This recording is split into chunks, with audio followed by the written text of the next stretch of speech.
Thanks for tuning into our podcast. We love having you here, and it's our mission to bring you all the latest and greatest tips, skills, and know-how to make you the best that you can be. We know that you have it in you, and we're going to show you how. Now, let's get started.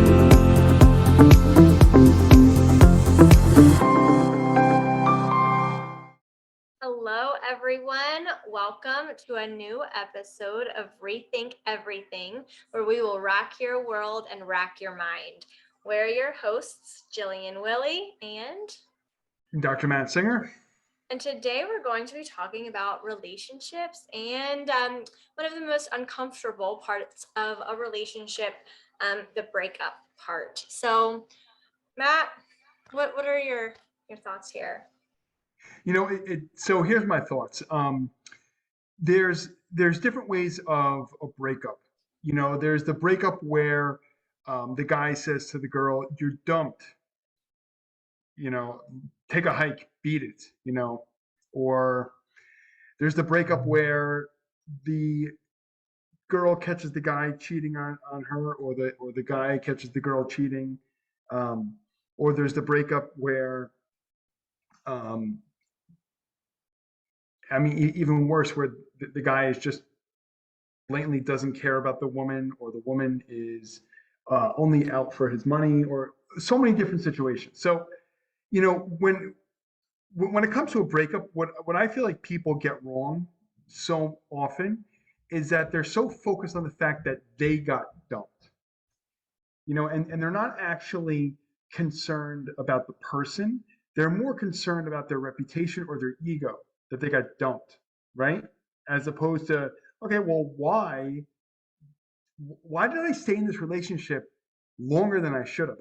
I've asked every single person that ever told me that they got divorced or just broke up, and I said, at what point did you know that the relationship was over? And they say, oh, a year and a half ago, 2 years. I'm like, well, why'd you stay? Why did you stay in that relationship? And they all say the same thing. Well, I felt guilty, or it was just comfortable, or I didn't want to be alone, but I didn't think I could find anyone else, or I didn't feel like going out looking for somebody else, Mm-hmm. Yeah, it's all the ego. It's all of the, what other people think we should do, worrying about the perceptions, or worrying about, the ego like keeps us where we are with, like you said, being just, I'm so comfortable, or what if I don't get into another relationship, or what if, this means that people don't love me, or whatever crazy stories the ego tells us. And we see this in all areas of life, but this is one of the most powerful, a huge paradigm that so many people have, is that we have, in order to be loved or to be lovable, we have to get that love from someone else. Mm-hmm. And that's why I think a lot of people stay in, one of the reasons anyway, that people stay in relationships. They don't think they're going to be loved or lovable, and they search for someone else to love them, when really the love that we have for ourselves is the only love that truly matters at the end of the day. That's where it all stems from. Absolutely. It has to come from us. And, when I consult with a lot of people, as we both consult with a lot of people in our coaching company. And, it's so interesting when I asked them, okay, what point did you know the relationship was over? And they said a year and a half ago. I said, okay, well, at what point had you known that you were the love, that you were the most important? At what point would you have left? They said, oh, a year and a half ago. So then I said to them, well, at what point did you ever start not feeling like the love? And they said, well, it goes back to my childhood. My father or my mother, they weren't there for me. So it's so interesting, because we'll allow certain things, or we will subconsciously know the answer. But you know what? Our parents have nothing to do with it. Our friends have nothing to do with it.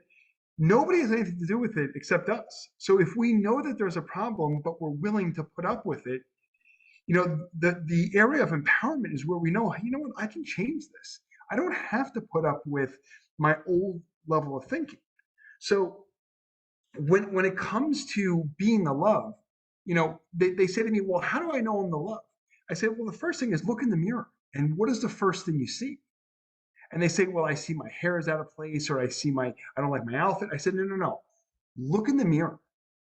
I said, get really close. I mean, I said, I'm get real close, like 2 inches away from the mirror, and just stare directly into your eyes. And then you're going to find yourself. You're going to find your soul. And I know when I've done that before and I look deep inside of me, you just welled up in tears because you actually find who you are, which is pure love. And once someone does that, it's an amazing feeling. And that's how they know what love really is. Have you ever done that exercise? I haven't done that quite that way, which I'm going to, when we hop off, I'm going to go do that. But so Bring no, some I tissues. haven't done that. But I love it. I've had moments where I used to do this a lot when I was a kid, where I would just stop and say, like, who am I?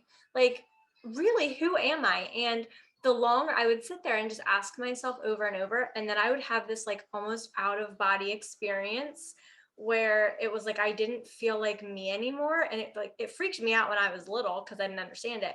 But now I understand that was the soul part of me and that was the love part of me. Like, disconnecting from all the other stuff, all the programs and the physical body, and like, Yeah. making that kind of connection. Yeah. So, that's such a good point because you said, who am I? So now, if someone's in a relationship and they don't know who they are, most of the time they're expecting their spouse or their boyfriend or girlfriend to know them better than they know themselves. So I expect my girlfriend or my boyfriend to make me feel happy or loved. But if someone doesn't know who they are, now they're searching for love on an outside source. I don't know I'm the love, so I need my boyfriend or girlfriend to make me feel happy. Well, if they can't make themselves feel happy, how are they supposed to make you feel happy? Right? Yeah, That's a great, exactly. yeah, Exactly. I think a lot of people to kind of identify part of their identity is I'm so and so's boyfriend or so and so's wife. And then, we take that on. So then it's like, well, without that title, who am I? Or right, it's, I'm mhm, the person that cooks dinner. I'm the person that keeps the house clean. I'm the person that does all the errands. I'm the person that keeps the family together. I keep the household running. All of these different stories that we tell ourselves, or we hear from other places that you need to do this, you need to do that, whatever. And then it's like, if we don't have that anymore, then we actually have to take a look and say, well, who actually am I? And you have to, then you're exactly. faced with, you can't hide anymore when you take that risk and let go of the toxicity that has been in your life. Yeah, exactly. Talking about toxicity, I've asked a lot of people, I say, so when you guys first met, let's say they're dating or they're married, I say, when you guys first met, what drove you to this person? They said, and here's some messed up things I've heard. Well, I didn't think I was pretty or I didn't think I was good looking enough. So this person I was dating made me feel better about myself because they were so good looking. Or they knew all the people I wanted to know. Or they were in this kind of group, or they hung out with these people and I wanted to hang out with them. So they started dating them for that. Or the They money's weren't, a big one. money's a huge one, right? Mhm. Oh, they live in this house, they drive this car, or they promised me they would buy me all this stuff. Or since we started dating, every week he buys me another bracelet or another necklace or this or that. Or we go on a shopping spree every week. I mean, that's just bullshit. I mean, that's not a relationship. That's the person feeling so horrible about themselves that they need their spouse or their boyfriend or girlfriend to buy them stuff so that they feel better about themselves. That's like buying a relationship. Exactly. It's exactly what it is. I had a client the other day that I was talking to her about a past relationship she had. And I was like, why did you stay in the relationship for as long as you did? And it was, well, our names are both on the house, so I didn't want to deal with that. And he was there to help me with all of the household chores, and he was there to give me some extra money when I needed it. And but really, at the end of the day, there was nothing there, and they ended up breaking up. And now they've dealt with all of that, and everything's fine, moved on, found new partners, happy as can be. But it's like we hang on, you know and then when we continue to when we continue to live in the past, we just continue those stories over and over again. Exactly. You're exactly right. Because when we're living in the past, now what we're doing is we're focusing on all the things that my boyfriend or girlfriend did to me that let me down or hurt me. They keep focusing on, well, why are you so mad at your boyfriend or girlfriend? Did they cheat on you? No. What they do? Well, you know, when I'm watching TV, they are on their phone and they're on Facebook all the time. Well, do you guys talk? Do you communicate? No, but he should know what I'm thinking, or she should know what I'm thinking.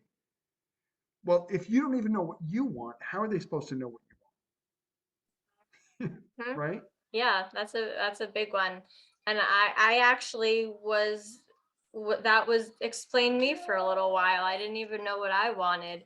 But yeah, we have to get really clear, and it all starts with that internal, you have to be clear for yourself in order to be able to be clear for other people. um Absolutely. and everything on the inside is a reflection. I'm sorry, everything that happens and we feel on the inside is reflected in our outer world. So if you're feeling a type of way, it's gonna reflect out into your external world too. It's so true. And then that means that the reflection of the person that we're dating, it means that the reflection of who we're currently with is really just a reflection of our inner self. So whoever the person is that, and when someone comes to us and they say, I'm so upset, I'm in this horrible relationship, and I say, okay, well, tell me all about it. Tell me what this person's all about. And the way they describe this person, they are literally describing themselves because everything, like you said, everything is a reflection. So if they're dating someone and this person's constantly letting them down because they're feeling abandoned or alone or unloved, once we get them to find it in themselves, everything changes. Right? It's such a reflection. Yeah, it's so powerful, and the changes are so fast. Yeah, we get like caught up in the emotions of our everyday life of what's going on, and then we analyze those emotions within our life, and that's all a record of the past. And then we're going to just keep getting the same answer over and over, and our emotional state is going to give us the answer that we're looking for, which is the way that we feel on the inside. It's like this vicious Absolutely. cycle, and we get addicted to those emotions even though we don't realize it. But um, we get addicted to those emotions, and then it just continues, and we're fueled by that addiction, and then it doesn't stop until we make a change, whether it's the thoughts that we're thinking that change, the way that we're feeling, or something we actually physically do to make that change, to break the cycle, to bring on that new state of being. It's so true. I've seen people stay in a horrible relationship. I've seen situations where both the man and the woman are knowingly cheating on each other. They are knowingly living separate lives, yet they still live together and will not break up. Because like you're saying, they are addicted. They're addicted to the stress. They're addicted to feeling overwhelmed, or they're addicted to feeling um, the unrest, um, chaos. It's amazing what the brain will do to keep that going. They start releasing all this cortisol, and they're not going to let go of that relationship until something drastic happens, like the person says, "Get out, I just got married." You're like, but wait a minute, we're dating. How could you just marry somebody else? Because the clues have been there for 10 years. So here's an interesting twist. So had a couple that I was dealing with in my practice, and woman says she comes in and she was dealing with cancer, right? And the husband comes in with her, and I start asking questions, and the woman signals to the husband to step out. So she says to me, she looks at me, and I said, before you say anything else, I know exactly what you're going to say. And she's like, I know. I said, you're here because you know he's the source of your cancer. She said, absolutely. She lived her whole entire life stressed out. He did nothing but cheat on her and was horrible to her, gave everybody attention except her. And then when she got sick, he felt guilty and stopped everything and started focusing on her. So you know what she said? She said, I will not leave. I will not, I don't want to get better because if I get better, then he'll go right back to doing what he was doing. How messed up is that? Yeah, that is So, sad. so where's the point? Where's the point where someone's ready to say, I'm willing to take my life back instead of holding on to this disease in hopes that my husband loves me? Mhm. Yeah, well, it all comes back. It all comes back to the ego. The ego has their hold on us because if, all the signs were there, she knew what was happening. She knew her husband was bad to her. She knew how it made her feel, but that ego was keeping her in that relationship for whatever the reason was, whether it was comfort or X, Y, and Z. She didn't make the leap. The ego kept her stuck there. Yeah, And when we can finally let go of that and say, no, I'm going to finally start living for me, I'm going to live for the light in me, then you break free of that. Yeah, it's uncomfortable. It's uncomfortable as hell. If it wasn't uncomfortable, everyone would just be out about living the dream life right this minute. You've got to have the hmm, contrast to figure it out. But that, at the end of the day, is what keeps us stuck, because that feeling inside of you, I mean, we have feelings for a reason. They're a yeah, guidance system to tell us, to help us find our path, to tell us what we like, what we don't like. So when we're ignoring it, and listening to the ego, it's going to perpetuate until we finally, if we decide to finally just take the leap and listen to ourselves, nothing's going to exactly. change. And it's like you're saying, those feelings are so strong and so addictive that somebody is willing to stay in a horrible relationship, an abusive relationship, just so they can have some shred of feeling somewhat decent. Incredible, right? Yeah, it is. And people don't really realize, like, people think addiction is, just to shopping or gambling or drugs or alcohol or whatever. But we are very much addicted to our emotions and how we feel. Yeah. And especially those negative emotions, they have such a powerful hold on us. Yeah, And I mean, it's crazy when you really truly think about how stuck some of us are. it really is. Um, when I've asked people who are in these horrible relationships, I said, if you knew before you got married that it wasn't right, I said to them, why'd you go through with it? You should see the answers. I mean, I felt guilty. I felt obligated. I was with them for so long. I thought I owed it to them. I was hoping that I could change them. Other ones are, it was an experiment. Um, you know, it's instead of just being true to yourself and saying, you know what, when I'm true to myself and I know who I am, I'm going to attract the right person.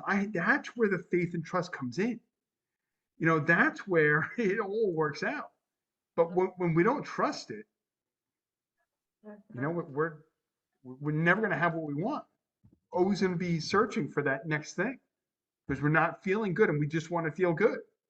Yeah, exactly. And then, if we're stuck in that cycle, then we're going to keep attracting, even if we do get out of the one relationship, we're going to continue to attract people who are, going to do the same exact things to you. As whatever the reason you left that first relationship, it's going to come back in the next relationship in some way or another, because you're still thinking those same thoughts, you still have those same beliefs about yourself or about what relationships are like for you, or whatever the thought is. It's just going to perpetuate until we can move into a high vibration and start feeling that love and changing our story, because we have complete control over our story, which are just the beliefs that we have. and then we can move on, and we can attract truly the dream soulmate. I mean, they're out there. It's just a matter of bringing them to you. Because if you're trying to attract someone who's going to treat you like gold, but you're feeling like shit, you're not going to be able to attract the gold. It's just not physically possible until you up level yourself to the point of feeling like gold yourself. Exactly right. That's exactly right. So, this is awesome. So I think to wrap it up, I think I would challenge anybody who thinks that their marriage is over or the relationship is over, um, to reach out to us, because I will bet you that if you think your marriage is over, your relationship is over, I will we will go out on a limb. Me and Jillian will make you a bet that we could either save your marriage or literally put you on the right track to eternal happiness. So we challenge anybody to put us to that challenge. So far to date, I think we have like close to 100 saved marriages. So we put it to that challenge. And if we can't save your marriage, then we'll personally take you out to dinner. Yeah, absolutely. Yeah, Yes. totally up for that challenge. All right, we will thank you, everyone. We are so grateful for our listeners. Reach out to us. We will take Matt up on his challenge, and we will see you next time. Have a good